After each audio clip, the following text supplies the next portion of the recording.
grandmother. Mother. Soon Nyeo. These were Lee Young-taek's tearful last words. The 75-year-old man's cry of anguish called out for his loved ones in North Korea as he took his last breaths in Incheon, South Korea. It was late 1978. Since leaving his hometown in North Korea a quarter of a century earlier, Lee had never had a chance to meet with his daughter Soon Nyeo. His mother had died earlier, and his grandmother was 80 when they bade each other goodbye. Lee's sad story is not uncommon in Korea, South and North. Technically, the two Koreas are still at war with each other, with the Korean War ending with a truce instead of a peace treaty. Over the past 3 decades, more than half of 131,000 South Koreans registered as members of separated families died before getting to reunite with their relatives in North Korea, the Yonhap news agency reported. Citing South Korean government data, the 800-year Vietnam connection, the 6 family members at Lee's bedside in his last moments included his son Lee Sang-hyup and grandson Lee Hoon. The 3 men made up the 28th, 29th and 30th generation descendants of Vietnamese King Ly II, the first king of the Ly dynasty.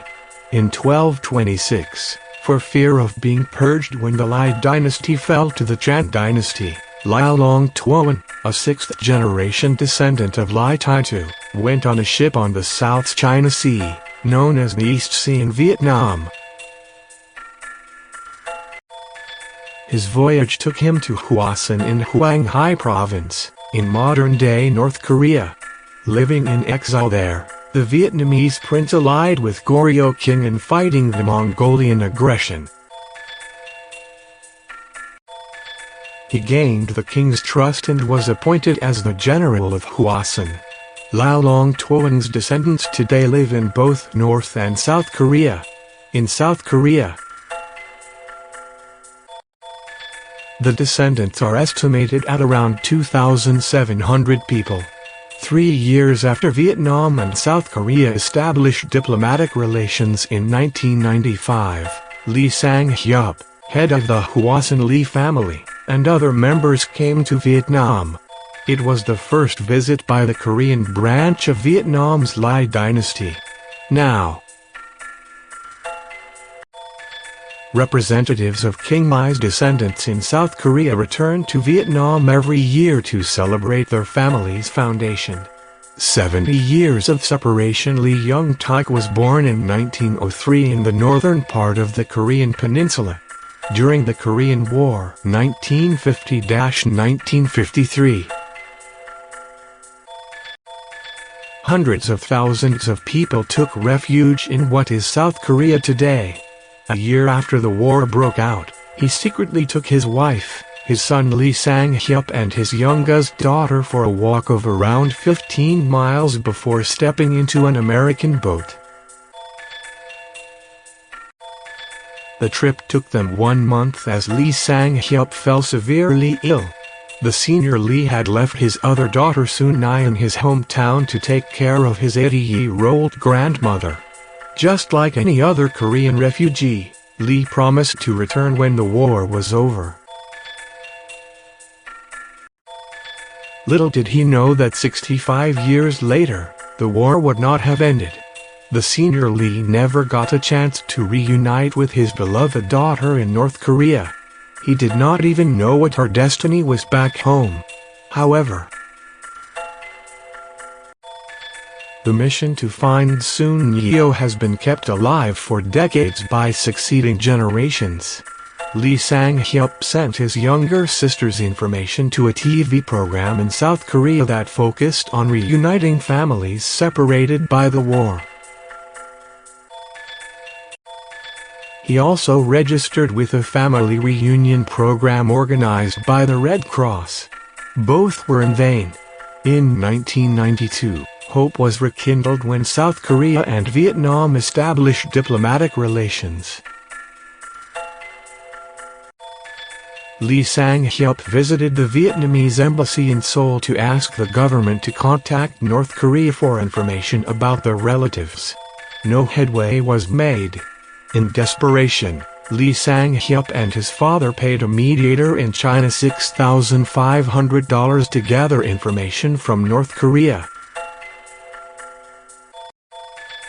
Because North Korean merchants were doing business in China, that much money could have bought the family a 100-square-meter house. However, this effort ended in vain, like previous ones. Thinking back, Lee Sang-hyup has no regrets. There's nothing to regret. Of course we need to find them. To establish whether they're alive or dead, the octogenarian told VN Express. With his father aging, Lee Hoon has shouldered the family's mission for the last 2 decades. I've never met my aunt, but she's a family member, still in my heart. It's my responsibility to fulfill my father's wish to know what's happened to my aunt, he said. The quest will continue. Coming to Vietnam for the first time in 2000, Lee Hoon visited the Du Temple, in Bac Ninh province, where 8 kings of the Lai dynasty are worshipped. He prayed to his ancestors, "Please help us reunite with separated family members." Among 2,700 members of the Hwasan Lee clan in South Korea, around 1,200 are members of separated families, Lee Hoon said. In late April this year, when South Korean President Moon Jae-in and North Korean leader Kim Jong-un met for the first time at the Panmunjom border, signaling prospects of an official end to the Korean War, Lee Hoon and Lee Sang-hyup were emotional, joyful, and hopeful. The two leaders agreed to reorganize family reunions this August. Kim Jong-un is a young leader, but that he has done such a great thing for 2 countries is amazing, Lee Hoon said.